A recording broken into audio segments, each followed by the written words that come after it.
이준석 후보의 성적표부터 보겠습니다. 뭐 이거는 다 제가 오늘 나온 그래프하고 그 내용들은 다 뒤에 출처를 한꺼번에 적어놨으니까 제가 일일이 다 설명하지 않겠습니다. 보시면 알겠지만 8.33%를 얻었거든요. 이게 어떤 의미냐? 그러니까 역대 제3후보의 이제 득표, 우리나라의 대선은 대체적으로 보면 양자구도와 다자구도가 이제 교차로 가면서 이렇게 갔던 거가 많고요. 그러니까 2014년 김영삼, 그러니까 92년에는 3자구도였다가 그때 15대 97년까지 3자구도였다가 양 16대 노 2002년 양자구도, 다자구도, 양자구도, 다자구도 이렇게 계속 반복되는 게 있습니다. 그래서 각 그 어떤 구도이냐에 따라서 좀 많이 다른데 제3후보의 득표율을 보면은 정주영 92년에 정주영 16.31, 이인재 97년에 19.2, 그리고 이회창 2007년에 15.07, 안철수 2017년에. 사실은 이분들의 득표율에 비하면 상당히 못 미치는 아쉬운 성적을 받았죠. 하지만 이분들이 어떤 분들인지는 우리가 보시면 알 겁니다. 그러니까 이분들의 정치적 중량감과 당시의 의석수라든지 이런 것들을 이준석 후보와 직접적으로 비교하면 어렵고요.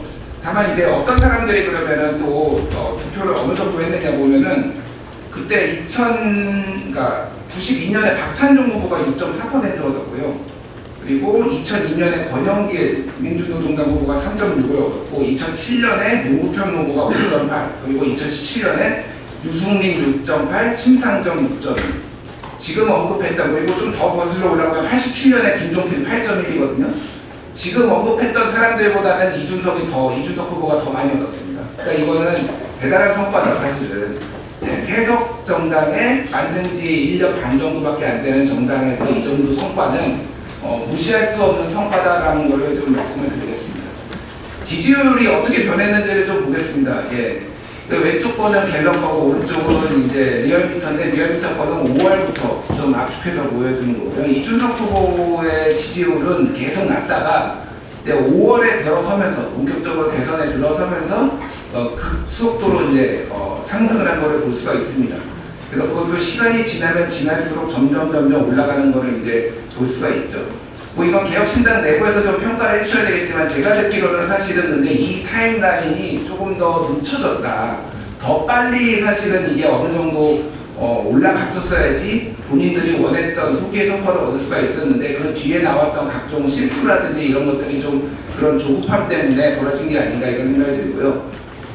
이게 이제 갤럽이 대선 끝나고 나서 조사를 한 거예요. 그거 지금 앞에서 보셨던 거하고 비슷한 겁니다. 앞에서 봤던 갤럽인데 이제 이거는 대선 6일 전, 소위 말해서 깜깜이 기간도 갤럽이 돌렸거든요. 그래서 6일 전, 2일 전까지 돌렸는데 보시면 알겠지만 아까 전에 마지막 공표가 10이었고 그 이후에 지지율이 정치된 걸 보이고 있고 약간 빠지고 오차범위 내기는 하지만 약간 빠지거나 비슷하거나.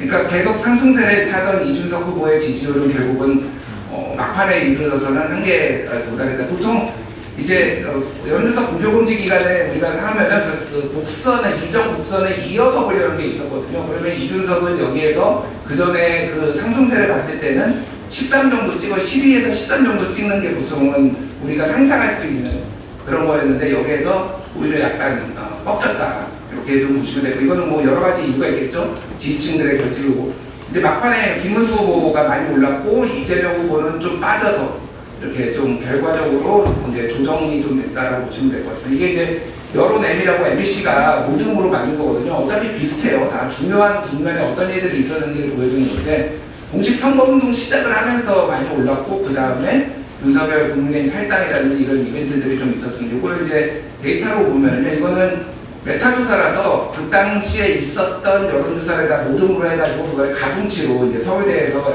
여론 MBC가 같이 만든 건데 대선 후보 선출이 됐을 때 이준석 1.7 그리고 윤석열 대통령 파면됐을 때 이준석 2.6 그리고 선거운동이 이제 시작이 되면서 8.5 이때는 이제 주요 웬만한 후보에 다 정리가 되면서 3자 구도라는 게 딱 정립이 됐던 때죠. 그러니까 이게 이준석의 시작점이다. 사실상 그렇게 보시면 될 것 같고 그 다음에 토론, TV 토론이 이제 주요 변곡점이었고 TV 토론을 하면서도 특히 1차 토론에서는 좀 공세적으로 뭐 예를 들면은 뭐 코끼리 얘기도 나오고 호텔 경제론 얘기도 나오고 하면서 좀 득점을 많이 한 걸로 보입니다. 마지막 여론조사에서는 사실은 이제 이게 3차 TV 토론에 반영이 안 된 건데 이쯤에서 9.5 정도로 찍었고 요거보다 떨어진 걸로 현실적으로 이제 마지막에 나왔다고 보시면 돼요. 근데 갤럽이 여론조사 대선 이후에 한 건데요. 미디어에서 가장 많이 참고한 게 뭐냐 대선할 때 보시면 알겠지만은 TV 토론이 45예요. TV 토론에 대해서는 많은 정치 학에서 연구가 있습니다. 그래서 최근의 연구 결과를 보면은 TV 토론을 보고 내가 지지 후보를 바꿨다라는 거는 굉장히 미약해요. 사실은 내가 지지하는 후보에 대해서 강화됐거나 뭐 이런 식으로 그래서 내가 지지하는 후보가 제일 잘했다라고 응답하는 게 웃기는 하지만 그럼에도 불구하고 참고하는 데는 많이 참고한 거는 TV 토론이 1등이고 그 다음에 신문 방송 언론 보도가 27이고 눈에 띄는 거는 유튜브가 27입니다. 그러니까 언론 보도와 유튜브가 거의 동일하게 지금 영향을 줬다라고 보시면 될 것 같아요. 여기서 유튜브라고 하면 사람들한테 물어보는 거는 좀 느슨하게 보는 경향이 있어요. 그래서 우리나라 이제 로이터 저널리즘 연구소에서 매년 디지털 뉴스 리포트라는 걸 내는데 한국인의 그 뉴스 유튜브를 통해서 뉴스를 시청한다라는 게 51% 정도 되거든요. 이게 전 그 조사 대상국 평균 30%보다 20%포인트가 높습니다. 한국 사람들은 유튜브를 통해서 그게 뭐 MBC 뉴스가 됐든 뭐 KBS 뉴스가 됐든 아니면 유튜브 전용 김어준의 뉴스 공장이 됐든 뭐가 됐든 뭐 고성국 TV가 됐든 다 유튜브를 통해서 굉장히 많은 사람들이 이 보도를 본다라는 거예요. 그럼 유튜브가 굉장히 중요했다 이번 대선은. 지난번 대선도 마찬가지로 이렇게 우리가 볼 수가 있고 나머지는 다 한 자릿수예요. 뭐 가족 주위 사람이 11%인지 뭐 어쨌든 한 자릿수라고 보시면 될 것 같고요. 그러면은 이게 이제 시사인에서 최근에 대선 이후에 조사를 한 거예요. 대선 TV 토론이요 각 후보에 대한 생각 변화. 이제 별 이재명 좋아짐 29, 나빠짐 31, 별 영향 없음 등등인데 우리가 봐야 될 거 이준석이죠. 그러니까 이준석 좋아짐 19, 나빠짐 53, 별 영향 없음. 그러니까 여기서 눈에 띄는 거는 별 영향 없음이 대체적으로 37, 38이 나오는데 이준석은 25로 상대적으로 적고 좋아졌거나 나빠졌거나. 근데 이제 지지율, 최종 지지율의 손익계산서로 보면은 이준석의 지지율은 8.34였기 때문에 좋아졌다라고 하는 사람이 많죠. 그 지지율을 기준으로 보면은. 그렇지만은 나빠졌다라는 사람이 다른 누구보다도 압도적이다 지금 상대적으로. 이재명보다는 20%, 22%포인트가 늘어났고 김문수보다도 많고 뭐 마찬가지입니다. 그래서 이준석에 대한 어떤 TV 토론 이후에 여러 평가들이 있었다. 근데 이게 승리를 위해서, 승리가 현실적으로 쉽지는 않았지만 대선 승리를 위해서는 굉장히 악영향을 끼쳤다 이렇게 볼 여지도 있는 거고 그냥 해석에 좀 여지가 있습니다. 정치 유튜브 시청으로 각 후보에 대한 생각 변화 같은 경우에도 이준석 같은 경우에는 가장 평가가 안 좋아졌어요. 뭐 이거는 양당, 거대 양당과 또 거대 양당이 딸려있는 거의 중속돼 있는 거기에 추종하는 유튜브들을 감안을 하더라도 이준석에 대한 평가가 다른 후보에 비해서 굉장히 안 좋아요. 왜냐면은 권영국 후보도 별로 없거든요, 유튜브. 정의당 유튜브가 얼마나 있겠습니까? 하지만은 상대적으로 별 영향 없음이 권영국이 훨씬 많은데 부정평가가 상당히 많아졌다, 이준석에 대해서. 네. 근데 이거는 이제 현실적인 이유가 있을 수밖에 없는 게, 죄송합니다.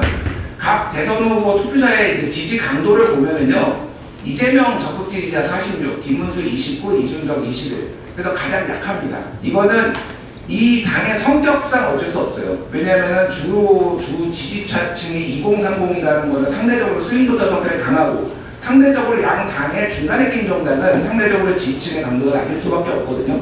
그럼 여기에서 이거를 개혁신당이 모르지 않았을 텐데 이런 것들을 선거 기간에 어떤 식으로 이걸 타개하기 위해서 준비를 했을 것인가에 대해서 좀 제가 굉장히 궁금하고 한번 들어보고 싶은 생각이고요. 누가 이준석에게 왜 투표했나 한번 보겠습니다. 이제 이게 결과거든요. 왼쪽 거는 투표 결과고 오른쪽 거는 출구조사라는 거를 젠더가 성별로는 안 나오기 때문에 아직 이걸 보시면 될 것 같고 눈에 띄는 거는 이겁니다. 이준석 후보가 받았던 퍼센테이지가 전국에 굉장히 고르게 나와요. 어디가 물론 더 받은 데가 있고 덜 받은 데가 있지만은 기본적으로 굉장히 고르게 나왔다. 많이 나온 데는 어디냐? 일단 수도권이 많이 나왔어요. 그러니까 8.34를 기준으로 위에를 더 받은 데가 어디냐면 서울이 더 받았고요. 경기도 더 받았고 인천이 더 받았습니다. 특히 서울은 9.9, 10% 가까이 받았고요. 안 나온 데는 농촌 지역이 안 나왔습니다.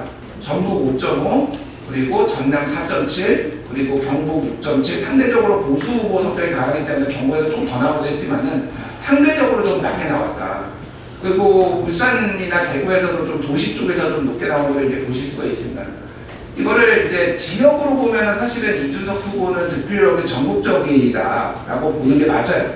근데 이게 세대, 연령별과 젠더, 성별을 보면은 이게 역대 대선 중에서 이런 대선이 있었을까 할 정도로 아주 극단적이에요. 그러니까 지난번 대선도 그랬는데 그건 뒤에 제가 좀 설명을 드리겠지만은 이준석의 20대 이하 남성, 20대죠. 그냥 20대라고 보면 돼요. 남성은 37.2가 이준석을 지지를 했습니다.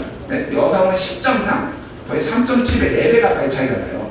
물론 평균보다는 약간 20대 이하 여성도 많이 지지를 했지만은 30대 남성도 마찬가지예요. 25.8, 9.4. 근데 40대로 가면은 이 젠더 효과가 거의 사라집니다. 네.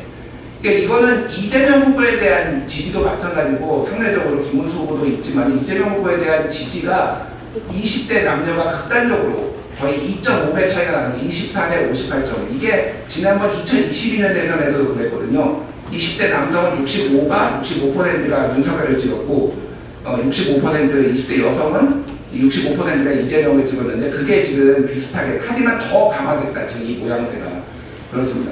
중요한 건 이거예요. 60대 이상에서는 이준석한테 눈길을 한 번도 안 줬어요. 네, 1%입니다. 그나마 민주당 지지자가 많은 4050에서도 40대 남성은 한 5.3을 줬지만은 평균적으로 보면 이준석에게 2030을 제외하고는 3% 정도밖에 지지를 안 해줬다는 거예요. 이 정도로 젠더, 연령별로 극단적으로 나뉜 대선 후보를 저는 본 적이 없는데 이게 굉장히 아까 얘기했듯이 본인의 선택의 결과가 이게 이렇게 나왔다 이렇게 보시면 될 것 같습니다. 자, 그럼 이념 성향별로 보면은 도대체 누가 시사인조사인데 누가 이제 지지를 했느냐? 진보 성향에서 3%입니다. 아까 제가 4050에서 3% 나왔잖아요. 지금 딱 그 정도 나온 거예요. 그러니까. 중도에서는 13 나오고 보수에서는 11 나왔는데 특히 계엄에 비판적이고 탄핵에 찬성한 보수는 19%. 그러니까 이준석 후보가 누구를 타겟팅으로 했었어야 되고 그렇게 실제 선거운동도 많이 벌였죠. 그러니까. 근데 요렇게 지금 구성이 돼 있다라는 거고 동아시아연구원이 이제 동아일보에 보도된 건데 윤석열을 2022년에 찍었던 사람의 4분의 3은 기부수를 찍었지만은 이재명으로 11.9, 개혁신당 이준석으로 8.3으로 빠져나갔습니다. 거의 요 정도가 지금 이준석 득표율이 8.3이었죠. 약간 그 정도 비슷하게 나갔으니까 사실은 이재명 후보를 찍을 사람들을 사실은 더 끌어왔었어야 된다. 만약에 두 자릿수가 가려면. 근데 왜 이재명으로 가는 거를 못 끌어온 것이냐에 대한 반성과 평가가 좀 있어야 되지 않나 생각이 듭니다. 이게 이제 대선 이틀 전에 아까 갤럽이 했던 요거를 약간 좀 디테일하게 보면은 서울이 높아요. 서울이 아까 전에 보시면 서울이 높고 대전, 세종, 충청, 세종도 높거든요. 전체적으로 이런 데가 높다라는 걸 볼 수 있고 아까 전에 보여드렸던 젠더 특히 이제 보면은 20대 남성 40%, 30대 남성 21%. 요거가 출구조사 그대로 나오니까 여론조사에서 거의 그대로 보여지고 있다가 젠더별로 극단적으로 달리는 거예요. 그 지지 정당별로 보면은 민주당 지지자는 뭐 잘 안 찍죠. 국민의힘 지지자도 잘 안 찍고 근데 무당층이 상대적으로 이준석 후보를 많이 찍었다라는 거예요.